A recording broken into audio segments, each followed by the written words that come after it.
Good. Vincent, you made mention of the dark times in South African rugby sponsorship. You just reminded us of how long you've been in the box setup. I think you made a debut against Argentina. In 2015. Can you just walk us through how does it feel as a player when you seeing that ebb and flow of sponsorship? Because obviously it may have an impact on bottom line down the line. Yeah, the thing is, it wasn't great. I think first of all, it wasn't the sponsor that pulled out because of anything else than our performances. I think we weren't good on the field. There was, of course, dark times, like you said, but of course, that's our goal wasn't to stay there. Our goal was, like I mentioned as well, when Rassi came and joined the setup, he was like, we have to be a force in world rugby, and Springboks has always been a force in world rugby.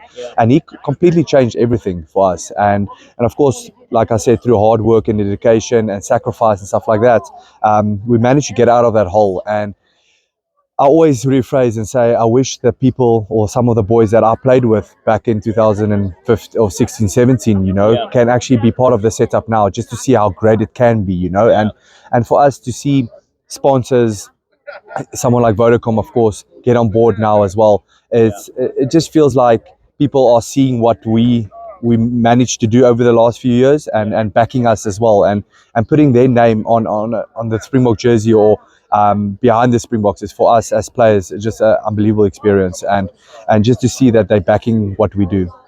Now back to on-field matters. Australia probably will have Paul Skelton back, and he made a huge difference for Australia. Actually, there's a stat that showed that when he was on the field, Australia were never trailing. Now, I know that Test match rugby is never about individual battles, but are you able to walk us through how important does and yeah, but it's about on air here if he gets to play become in terms of combating a particular individual? Yeah, the thing is, we're lucky to play a team sport, so Yeah. you can't really rely on just one person. I know you said the stats say that he's made a massive difference, and he does. He's a big human being. An old friend of mine, not an old friend, but an old playing partner. We played at Saracens together, teammate. So yeah, the thing is, we know the threats that he's gonna be there for the weekend, or what he can do for Australia. But the thing is, like, we're focusing on what we can do better.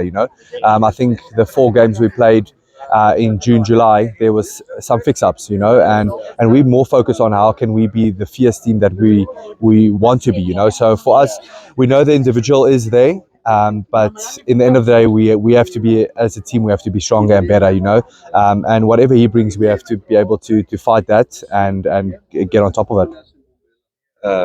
Vincent, have you been to Camp Dawndraad? No, no. I actually gave him some grief. I said, "Why didn't I get the invite?" But yeah, it's an awesome thing that what he did with the younger players.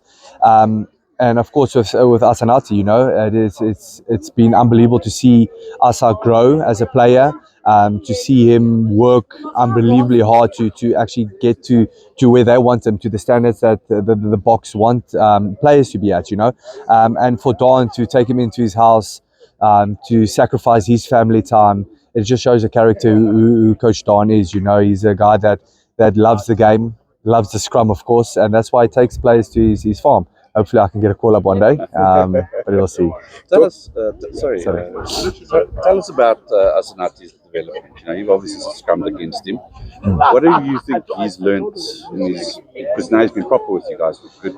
Yeah. Weeks. What has he learnt from you and from the setup in his last 9 weeks? No, the thing is, like, he's grown as a player. Of course, it's not always easy to just walk in the Springbok setup. The way that Coach Rassi has created the culture of the Springboks, it is easy for a player, but I know how nervous you are if you have to walk and see your role models like Eben and those guys, and see in front of you and training with him. So I think he was probably a little bit nervous, but the growth of him as a player has been unbelievable. The way he works, the sacrifices he made. Of course, they said he has to lose a little bit of weight. He did that.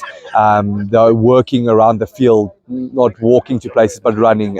How fit he's become, how strong he's become in the scrums. You can just see the whole picture of not just as a rugby player, off field, like I said, losing weight, healthier living, working hard, getting fitter, getting stronger. You can just see the whole packages getting together, and I promise you, it just feels like he's been there for years, you know. I've got loads of respect for him, and yeah, looking forward to see him dominating on the big stages.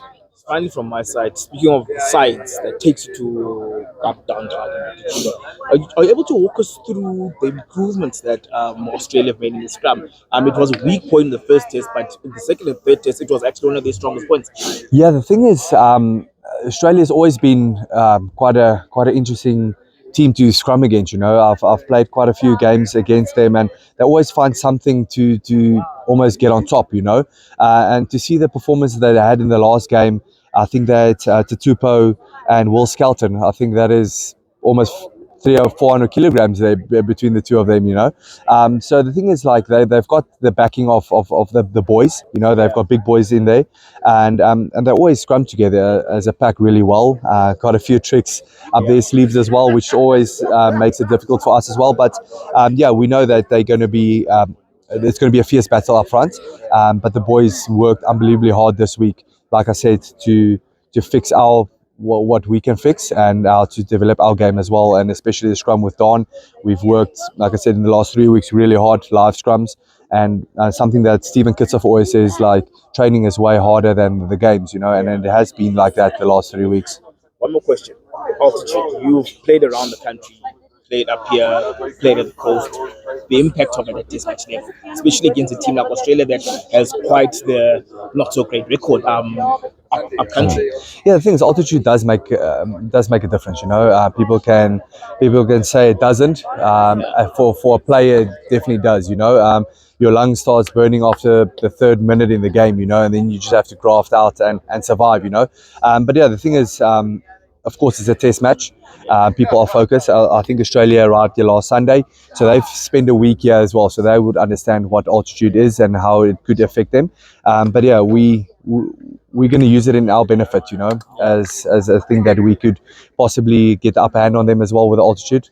So yeah, hopefully it pays off. When you say burn, does it feel like you've been sandpapered? Yeah, you taste blood. You taste blood from in warm up. You know, like normally it takes you 20 minutes into the game. In warm up, you taste blood, and yeah, it's not ideal, especially for a front rower. It's not always easy. If your lungs burn in the warm up, you know, then you know it's going to be a long day. Okay.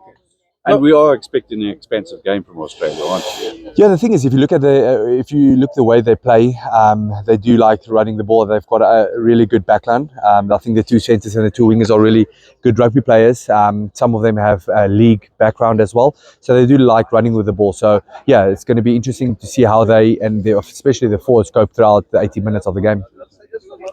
Thank you. I thought that just happens to us normal human beings. No, cheers, thank you. Thank you. I thought that taste only happens to us. Yeah. All the time, man. It never goes away. All the time, man.